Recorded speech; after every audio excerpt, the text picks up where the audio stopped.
você está aqui hoje. Que bom que nós ainda podemos estar aqui, não é? Em meio a essa semana meio triste, todos nós sabemos o que está acontecendo hoje, e dá aquela dorzinha no peito, né? Tantas pessoas que estão lá no estádio hoje que estão tristes porque perderam alguém importante para eles. Nós que estamos aqui distantes estamos tristes, quem dirá eles, não é? Mas nós temos Deus que nos conforta, que nos dá a certeza de uma vida abundante futura. Vamos orar por eles, que é o que nós podemos fazer neste momento. Se esta é a sua primeira vez aqui no encontro, este é uma comunidade da Igreja Adventista do Sétimo Dia, e aqui é um lugar onde pessoas encontram pessoas e pessoas se encontram com Deus. Da maneira como você está, vamos orar e pedir a presença de Deus nesse momento. Querido Jesus, nós te agradecemos, Senhor, porque o Senhor nos dá a oportunidade de estarmos aqui, de estarmos com vida e com saúde, de nós termos os nossos entes queridos conosco também. Queremos te pedir, Senhor, que o Senhor abençoe a todas aquelas famílias que estão enlutadas, que o Senhor possa ser com eles, que o Senhor possa confortar o coração de cada um deles. Com a Rose que está lá, que ela possa ser uma representante tua também. Queremos pedir a tua presença no nosso encontro, que nós possamos hoje sair daqui cheios do teu Espírito Santo, que o Senhor possa falar em nossos corações. Que tudo que seja feito aqui seja para a honra e glória do teu nome. É isso que eu te peço em nome de Jesus. Amém, Senhor.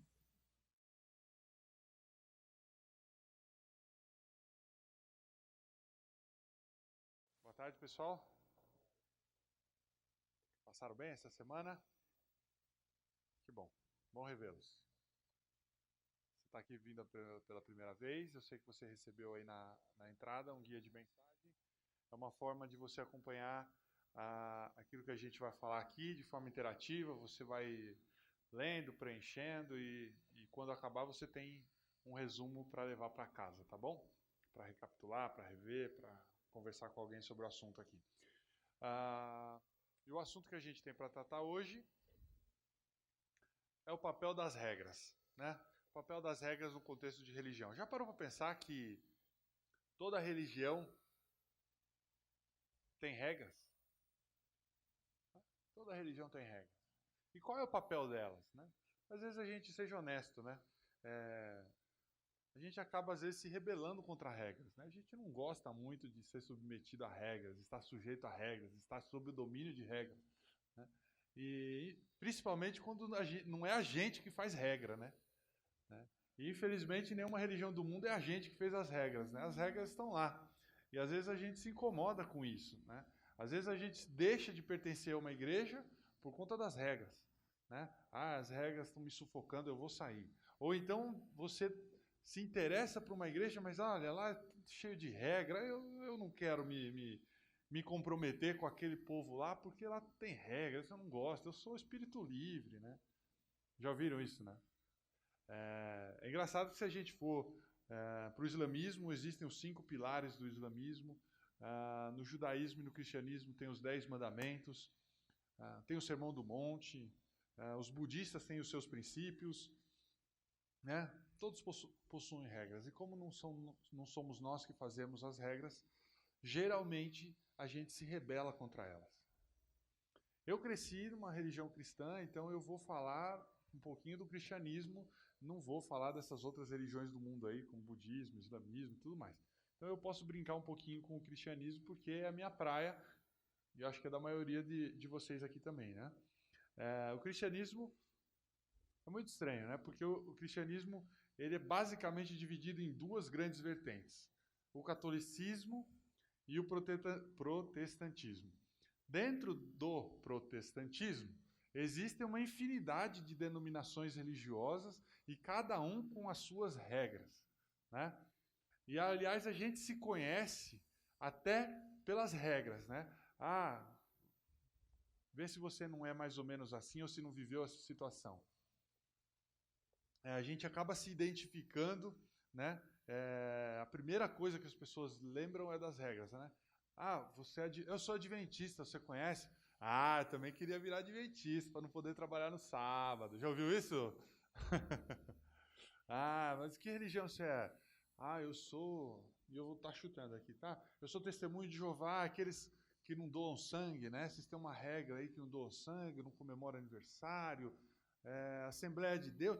Ah, é vocês que não podem usar calça comprida, as mulheres, tal, da congregação, não corta o cabelo. E aí você começa a identificar as pessoas, a rotular as pessoas pelas regras das quais as denominações elas pertencem, né? Ah, eu sou da Bola de Neve. Aí sim, aí pode tudo. Brincadeira. Enfim, todos os lugares têm regra. O catolicismo também tem as suas regras. Todas as denominações os têm. Mas a pergunta de hoje é: qual é a dessas regras? Qual é a intenção dessas regras? Por que é tão presente nas religiões? Por que a gente se rebela contra elas?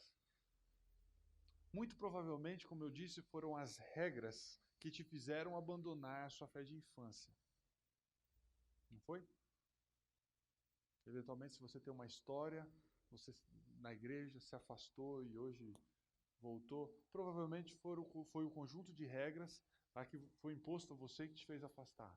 Muito provavelmente aquilo que te impede de tomar uma decisão mais firme, de viver ao lado de Jesus, de pertencer a uma denominação religiosa, é o conjunto de regras, não é? E hoje eu quero falar um pouquinho sobre essa relação das regras com a religião. E mais especificamente eu quero falar de um ponto de largada nessa relação entre regras e Deus. E eu quero começar, e eu quero que você anote aí no seu guia de mensagem, eu acredito que Deus nos ama, né? Então vamos começar com essa premissa aqui, sobre o papel das regras. Regras, e anote aí no seu guia de mensagem, regras sempre derivam de um relacionamento. Regras derivam de um relacionamento.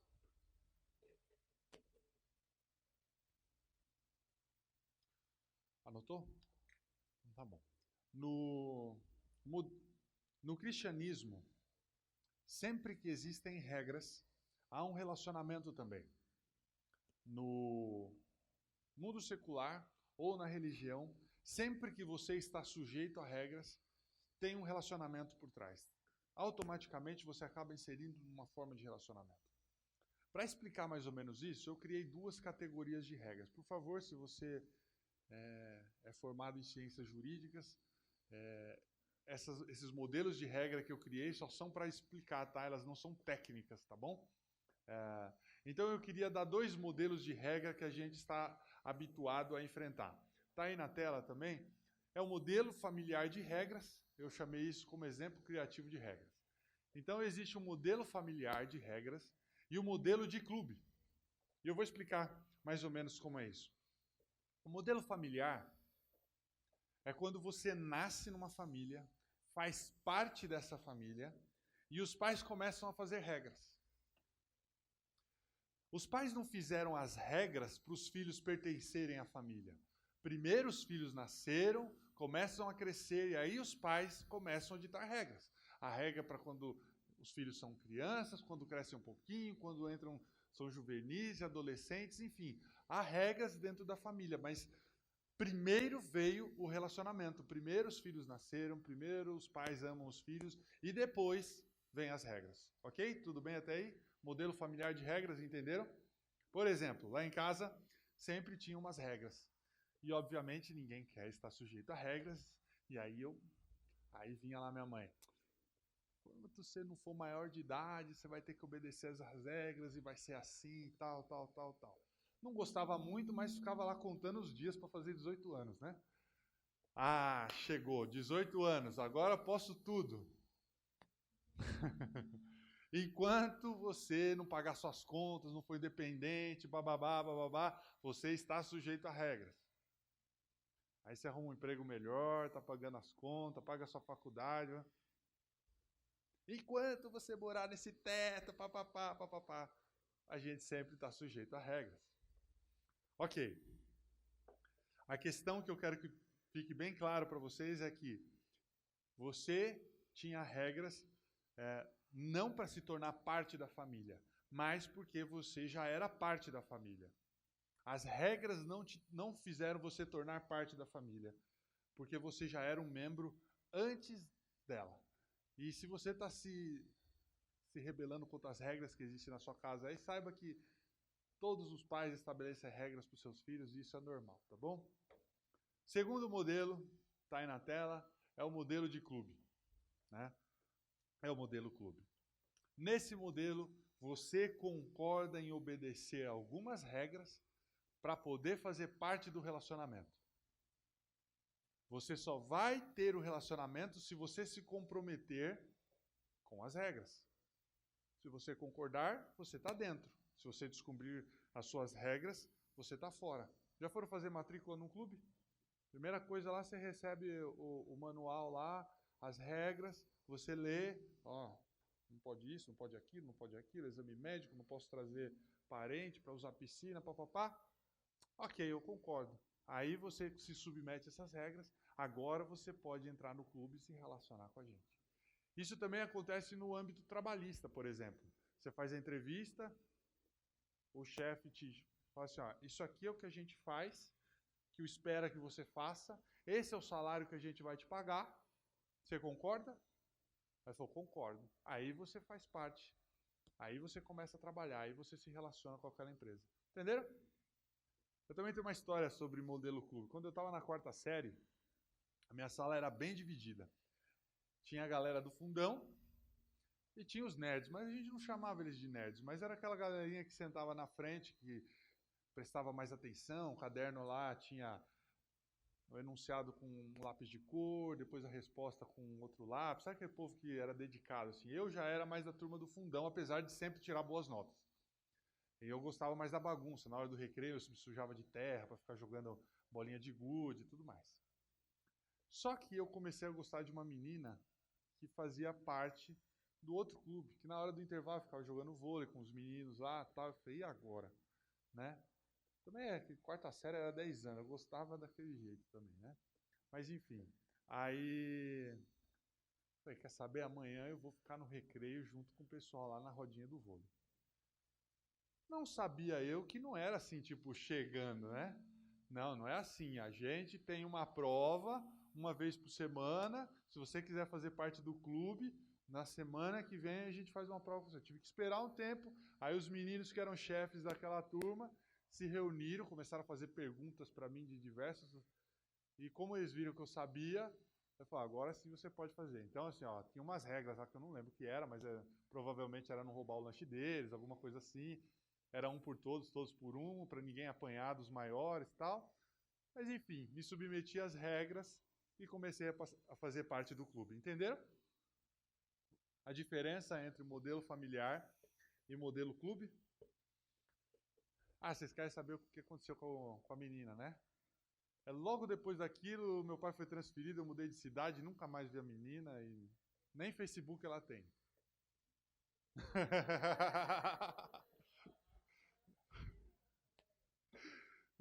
Deve ter morrido. Enfim.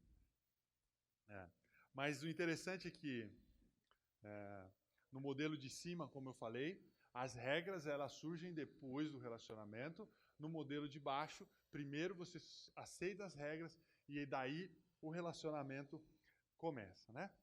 E o interessante é que quando eu estava aqui explicando para vocês essas categorias, eu aposto que você já começou a raciocinar teologicamente, né? Qual é o papel das regras e como as regras dentro da religião? Será que é modelo familiar? Será que é modelo clube?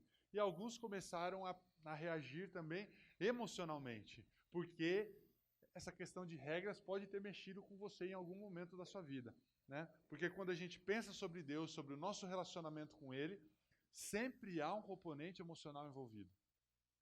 Tá? Muitos de vocês foram ensinados nesse modelo familiar, mas vocês sempre se sentiram como se fizessem parte de um clube. Alguns de vocês foram, na verdade, ensinados no modelo clube e nunca se sentiram fazer parte de uma família.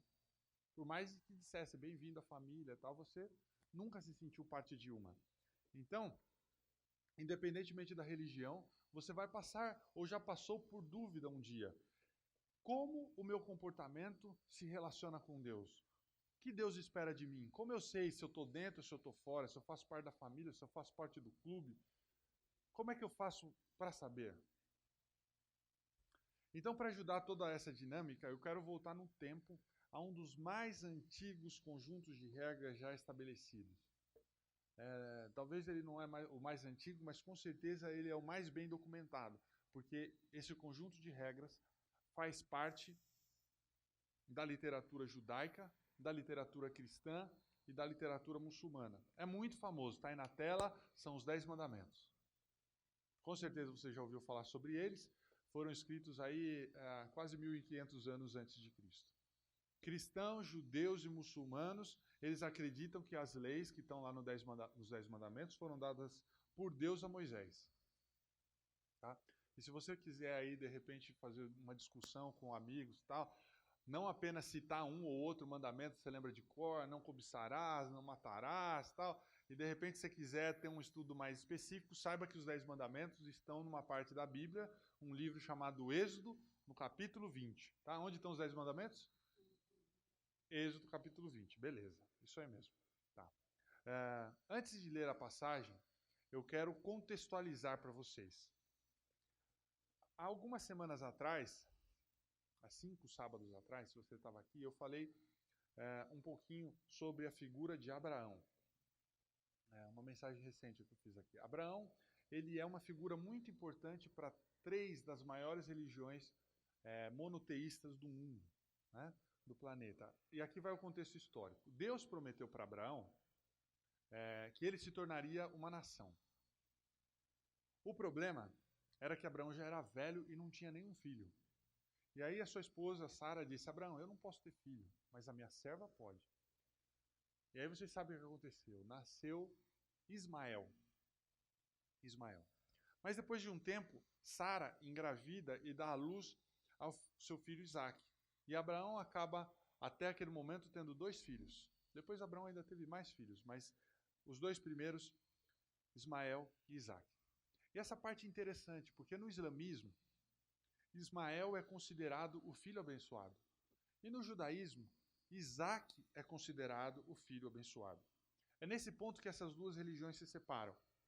Muito do que nós sabemos sobre essa história de Ismael e ser o filho abençoado veio 600 anos depois de Jesus por aquele a quem os muçulmanos chamam de profeta Maomé. Foi ele que fez essa ligação entre o povo árabe, Ismael e, consequentemente, Abraão.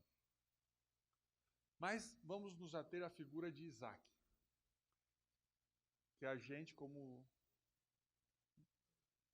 o cristianismo saiu da religião judaica, né? Jesus veio pela religião judaica, a gente acredita que Isaque é o filho abençoado. Isaque teve um filho chamado Jacó, e Jacó teve 12 filhos, que foram as 12 tribos de Israel. Dentre esses 12 filhos, tinha José, que era considerado o filho favorito, né, do pai dele. Os irmãos não gostavam muito de José, porque ele era o mimadinho do papai. Decidiram vender José para os egípcios em segredo.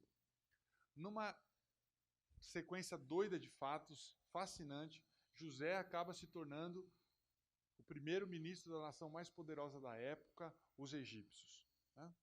E daí, num período de grande seca, de grande fome, os povos de todas as terras indo comprar produtos no Egito, chegam lá os irmãos de José. E aí José recebe os seus irmãos, traz toda a sua família para morar no Egito, onde tinha fartura e tudo mais. Acontece que o povo de Israel, depois que José morreu, depois que toda aquela geração tinha se passado, o povo de Israel começou a se multiplicar tipo coelho, assim, começou a crescer muito.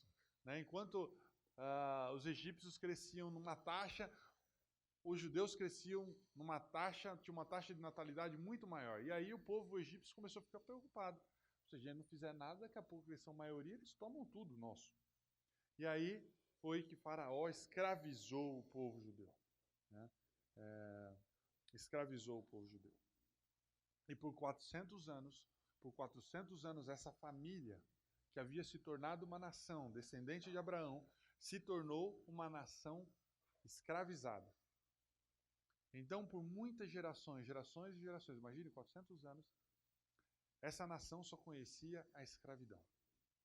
De repente aparece um homem, Deus levanta um homem chamado Moisés, que chega para o faraó e diz, olha, liberte o meu povo. O faraó respondia, não vou libertar. Não vou libertar o seu povo. E aí Moisés, você não vai libertar? Então veja o que vai acontecer. E aí começa uma sequência, a natureza enlouquece lá no Egito. Né? Gafanhotos, rãs, a água fica impura, escuridão, aconteceu de tudo lá no Egito. Hoje a gente conhece isso como as 10 pragas. Né? Até o cinema retratou muito bem isso por diversas vezes e tudo mais. De repente a economia do Egito está devastada e Moisés continua pedindo a liberação do seu povo, até que finalmente a sua petição foi atendida por Faraó. Então Moisés vai guiando o seu povo pelo deserto, e cerca de 3 semanas depois que eles saíram do Egito, eles chegam no pé do Monte Sinai. E Moisés, então, ele sobe no monte para receber as regras de Deus. Saíram do Egito, tudo escravo, não tem regra nenhuma, tudo lá, eles ficaram 400 anos no chicote. De repente se veem livres, o povo estava perdido. O que nós vamos fazer agora? Acorda e vou fazer o quê? Eu não sei. 400 anos ali sob a regra da escravidão, agora eu estou livre. E aí Deus reúne e fala assim, olha, sobe que eu vou dar as regras, Moisés, sobe que eu vou dar as regras. E estava lá. Aí Moisés sobe no monte, e a história nos conta que Deus dá as primeiras regras. E parte dessas regras são os 10 mandamentos que você pode achar onde? Êxodo 20, parabéns, viu? Aí você pode ler em casa Êxodo 20. Agora, o que eu vou ler para vocês, e está aí também no seu guia de mensagem, é a introdução dos 10 mandamentos. Antes das regras, Deus ele faz uma introdução. E nesses 2 versículos nós temos uma grande pista de como religião e regras se relacionam. Como Deus e a lei se relacionam. A história começa assim. Está na tela. Deus falou todas estas palavras. Eu sou o Senhor, o teu Deus. Fico imaginando o povo, sério? A gente tem um Deus? Sim. Nós somos o seu povo? Sim. Uau, como isso aconteceu? Um Deus tão poderoso, você viu o que ele fez com o Egito? Devastou, humilhou o faraó, e esse é o nosso Deus.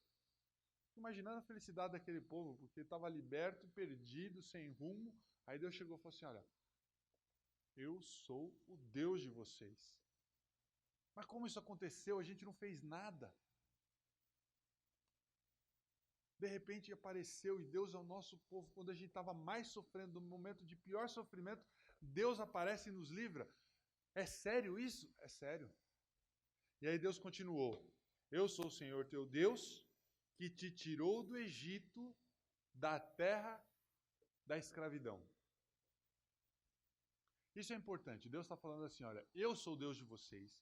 Eu fiz algo por vocês antes de que vocês pudessem fazer qualquer coisa para mim. Eu sou o Deus que mandou um resgate quando vocês já haviam perdido a esperança. Eu sou o Deus de vocês quando vocês já usavam Abraão como um conto de fadas. Contavam a história de Abraão para os seus filhos como um conto de fadas, simplesmente para não perder a esperança. Mas ninguém mesmo acreditava nele mais. E quando vocês não esperavam, eu mandei um resgatador, Moisés, né, para tirá-los do Egito, porque eu sou o Senhor teu Deus. Eu fiz algo espetacular por vocês, antes mesmo que vocês fizessem algo por mim. E aí o povo, é verdade, nós vimos o que você fez. Nós sabemos nós sabemos tudo o que você fez, nós vimos o que você fez, mas agora, por favor, digam as regras, porque nós não sabemos o que fazer.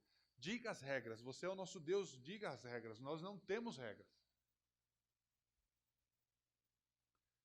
Aí Deus falou assim, eu sei de tudo isso, mas antes de dizer as regras, eu quero que vocês saibam que eu sou de vocês e vocês são meus.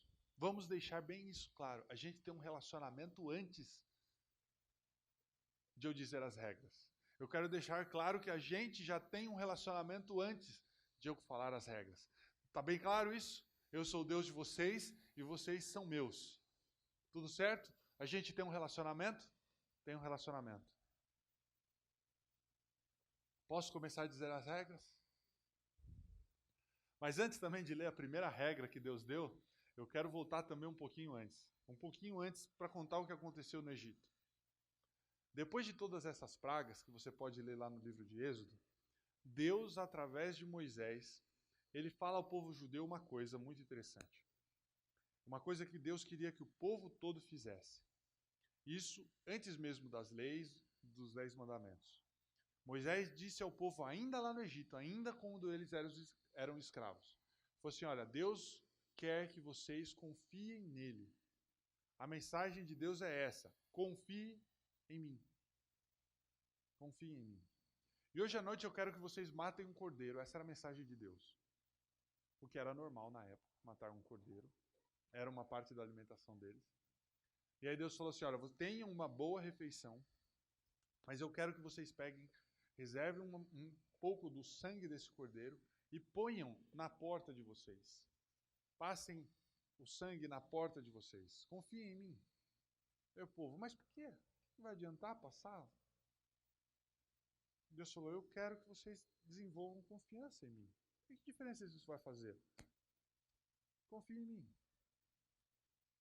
Então, naquela noite, a maioria do povo matou um cordeiro, preparou uma refeição, fez as malas, porque Moisés disse que eles partiriam pela manhã.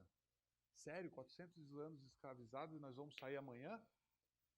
É isso aí mesmo. Confie em mim. Confie em mim.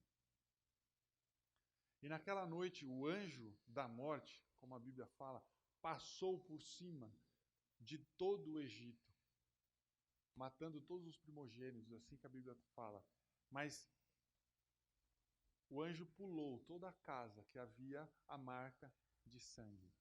Aliás, era o Passover, ou como a gente chama a Páscoa, né? A partir daí que os judeus começaram a celebrar a Páscoa, né? Por conta desse evento. E Deus queria mostrar com isso que aquele povo podia confiar nele. E que se confiassem em Deus, eles seriam libertos do Egito. E daquele momento em diante, como eu disse, o povo celebraria a Páscoa. Não celebrariam as regras dos 10 mandamentos, não a lei de Deus, mas sim da noite que Deus sussurrou ao povo e falou, olha, confiem em mim, confiem em mim. Então, no outro dia, o faraó falou, olha, levem tudo de vocês daqui, peguem até aquilo que não é de vocês, mas simplesmente saiam. E o povo então saiu, liberto da escravidão. 3 semanas depois, voltamos no pé do Monte Sinai. E Deus disse, estou prestes a lhe dar as regras. Lembram? Sou Deus de vocês, vocês confiaram em mim. Já temos um relacionamento, agora sim eu vou dar as regras. E aí Deus deu o primeiro mandamento para o povo. Isso é incrível. Esse é o primeiro mandamento. Antes de qualquer outro, o primeiro mandamento. Não terás outros deuses além de mim.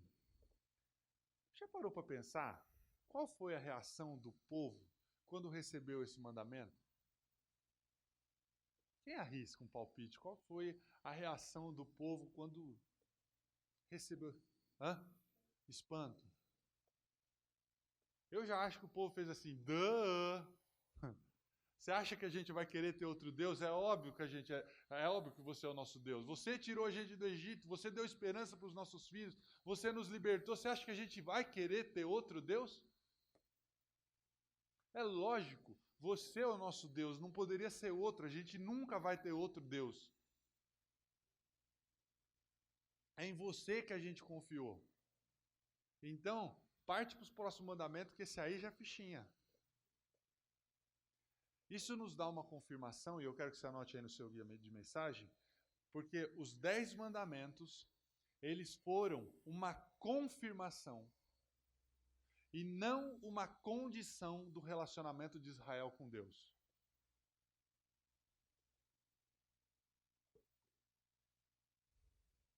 Não foi uma condição. Aquilo ali estava confirmando. Para o povo, já estava claro que Deus era o Deus deles. Então, as regras só vieram confirmar um relacionamento que eles já tinham, entenderam? Não foi uma condição de Deus. Deus não chegou e falou assim, olha, eu vou dar 10 regras. Se vocês cumprirem pelo menos 7, eu considero vocês parte da família. Ou é de 7 para baixo, recuperação, a gente vai ter que conversar. 5 para baixo, então, de 4 para baixo já estão reprovados, não quero nem saber. Não foi assim. Não foi assim. Isso é muito importante. Os 10 mandamentos, a lei mais antiga, não era condicional. Não era de aceitação condicional. Era uma confirmação de um relacionamento. Deus dizendo, vocês são o meu povo antes mesmo de merecer isso. E agora que a gente está num relacionamento, agora que vocês confiam em mim, eu quero que vocês aprendam como viver melhor em comunidade, como viver melhor entre si, como viver melhor comigo. E a gente vai começar do básico. Não tenham outros deuses além de mim.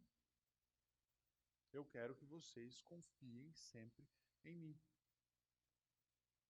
E quando você tenta ler o Velho Testamento, a gente vê que Gênesis é legal ler, porque Gênesis é muita história, Êxodo é muito legal ler, aí a gente vai Levítico, Número, até chegar nos profetas, né?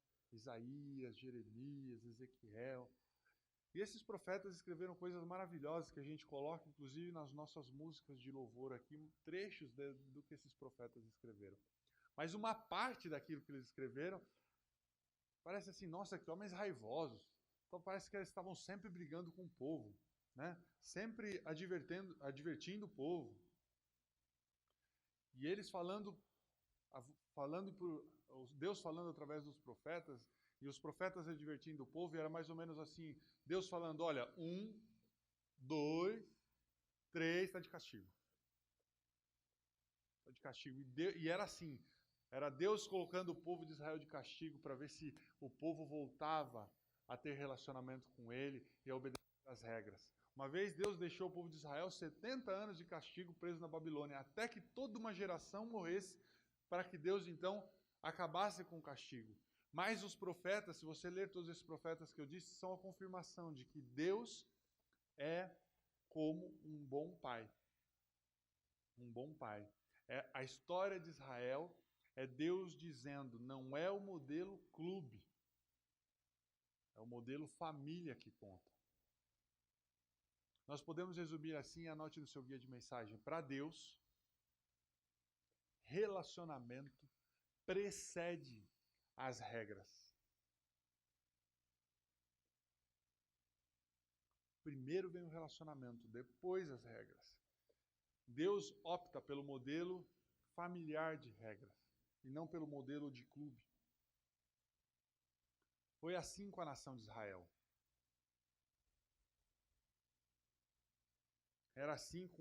Foi assim com Abraão. E aí foi assim com toda a história de Israel. E aí a pergunta que de repente a gente faz, mas ele tratava assim Israel. Israel ele dava chance de ir e voltar. Com Abraão Deus foi muito paciente. Mas será que é assim com a gente também?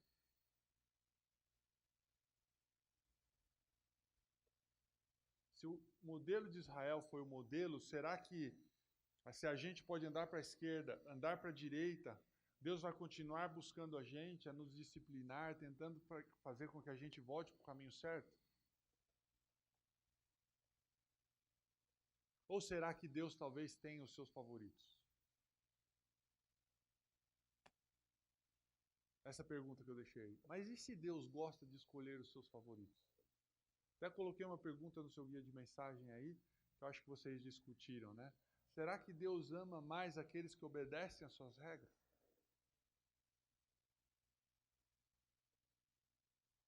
Abraão, você confiou em mim uma vez, então está dentro da família para sempre. Você está dentro. Israel estava lá entediado. Resolvi escolher um povo para ser o meu povo favorito. É você, Israel. Você está dentro para sempre. Agora, os brasileiros... não. Os brasileiros não. Brasileiros vão ter que ralar muito se quiserem entrar para o clubinho. Os venezuelanos, não serve nem para o Mercosul, vai servir para ser meu povo? Não. E se Deus tem os seus favoritos? Para Israel era, vocês são meu povo antes mesmo dos 10 mandamentos, antes das regras. E se esse modelo família fosse só para Abraão e Israel? E se para todos nós outros, Deus chegasse e dissesse assim, olha, façam o melhor que vocês puderem. E eu vou ver se eu posso aceitá-los na minha família. Se a gente pode se relacionar. Sejam bons.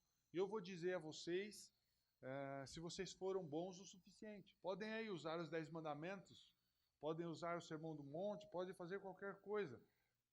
E aí um dia, quem sabe, eu digo para vocês se vocês foram aceitos ou não. Se vocês estão dentro ou estão fora. Será que Deus tem os seus favoritos?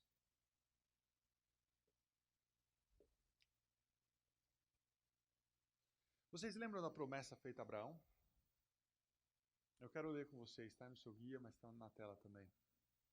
Deus chegou para Abraão, falou que ele ia ser uma grande nação, que o nome dele ia ser grande, e Deus falou assim, e por meio de você, todos os povos da terra serão abençoados.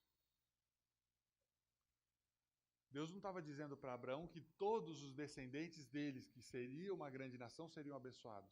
Deus estava dizendo, todos os povos da terra serão abençoados. Todas as nações. Todas as nações.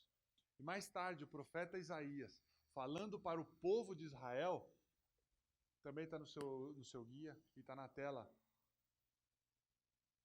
Isaías falou o seguinte, também farei de você uma luz para os gentios. Quem eram os gentios? Os gentios eram o resto do mundo. O povo de Israel e todos os outros eram gentios. Então Deus estava falando assim, olha, eu vou fazer de você uma luz, um outdoor, uma luz no meio da escuridão, uma lamparina no meio da noite. Vocês vão iluminar as outras nações. Falando para o povo de Israel. E aí continua. Qual era o objetivo de Deus com isso? Para que a minha salvação chegue até onde? Os confins da terra. Era Deus falando assim, olha, Israel, por mais que eu tenha te amado e tenha te escolhido, nunca foi sobre você. Só sobre você. Abraão, por mais que eu te ame e tenha tido muita paciência contigo, isso não é sobre você. É muito maior que você. Isso é para o mundo inteiro. Logo, a gente não deveria nos surpreender que muitos anos depois dessas leis, dadas ao povo de Israel, Jesus, ele veio ao mundo. E antes que ele exija algo, ele deixa a natureza de cabeça para baixo. Jesus, ele cura as pessoas, acalma a tempestade, fala com o vento, coisas que nem um ser humano era capaz de fazer. E até as pessoas mais próximas de Jesus se espantavam com o poder dele. E ele dizia para as pessoas, confia em mim, confia em mim. Atendia as necessidades mais básicas deles, criava um relacionamento para depois falar assim, olha, vai e não peques mais.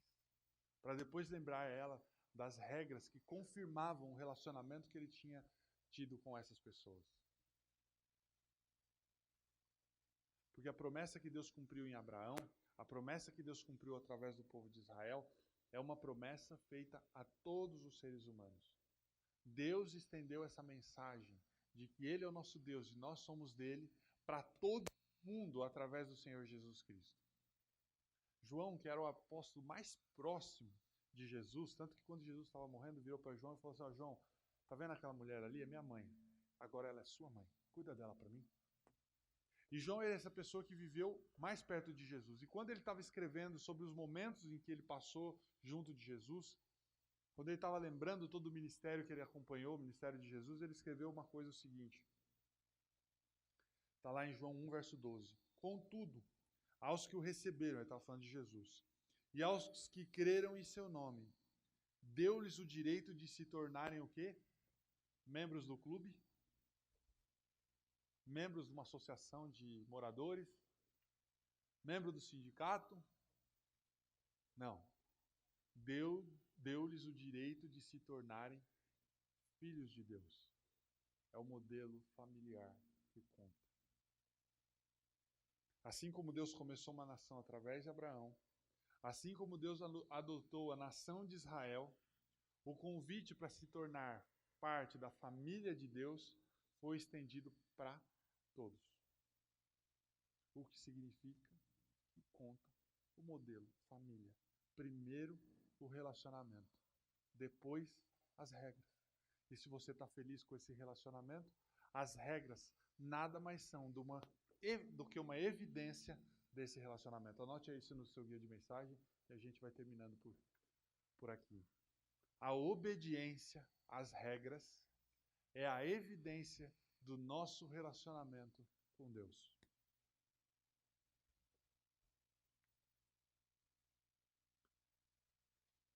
Se você tem um relacionamento de confiança com Deus, se você confia nele, você não vai se incomodar de estar sujeito a regras.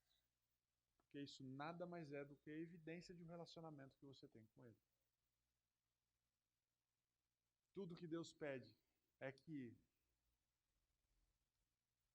a evidência do fato de que vocês têm um relacionamento, de que Deus e nós temos um relacionamento, seja mostrado através do cumprimento das regras. A grande questão aqui está no relacionamento, que é precedente, que veio primeiro, que começou antes mesmo de a gente ter feito algo por Deus. Ele nos amou primeiro, ao nosso Pai, a quem dita as regras. E todos nós temos o convite de fazer parte dessa família. Entenderam? Posso orar por vocês? Do jeito que você está, feche os seus olhos e a gente vai terminar com uma oração. Pai querido, nós te agradecemos porque hoje temos a certeza de que fazemos parte da sua família, da grande família dos filhos de Deus. E por isso, Senhor, ajuda-nos a cada dia a aumentar a nossa confiança em Ti. Confiança de que o Senhor é nosso Deus, que faz tudo por nós. E que podemos confiar plenamente nos Teus desejos, nos Teus desígnios e nas Tuas leis e regras. Que possamos encarar as regras não como um fardo pesado, mas sim como uma mera evidência desse relacionamento de amor que temos contigo. Pedimos também uma proteção especial sobre essa nova semana que vai começar. O Senhor esteja ao nosso lado e no próximo sábado nos traga aqui novamente. Tudo isso nós pedimos em nome de Jesus. Amém. Queridos, muito obrigado pela presença. Lembrando os anúncios que o pastor fez no começo aqui, um pouco antes da mensagem, semana que vem começa uma nova série, de um Natal ao outro. No dia 17 nós temos o encerramento dessa série, uma cantata de Natal aqui no sábado à tarde. A gente até tenta antecipar toda a programação para à noite a gente ter a nossa tradicional ceia de Natal, tá bom? E a ceia de Natal hoje tem um plus, esse ano tem um plus, que é a participação das crianças do nosso Ministério Infantil. A gente se vê aqui, mas tem aproximadamente mais 30 pessoas lá em cima, entre adolescentes, crianças e tudo mais, e eles vão fazer uma apresentação para nós sábado, no dia 17 à noite, tá bom? Fique mais um pouquinho conosco, a gente tem um coffee break para a gente conversar lá, comer alguma coisinha, fortalecer as nossas amizades, mas antes, nós temos aí uma apresentação da banda do encontro.